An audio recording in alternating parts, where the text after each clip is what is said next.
Hey everyone, welcome to Shop Talk. And here's Mike's finished high performance chainsaw. That's a 372 XPW. It is all OEM. It does have the Husqvarna 75cc cylinder and piston. It's been decked, ported, dual port muffler, timing advanced, ready to go to work. And we will fire it up and let you listen to it.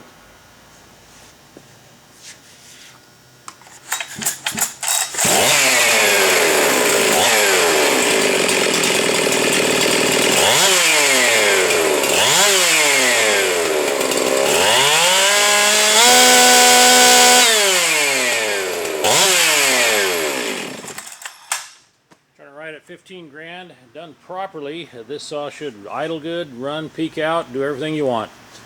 There you go, Mike. Hope you enjoy that saw.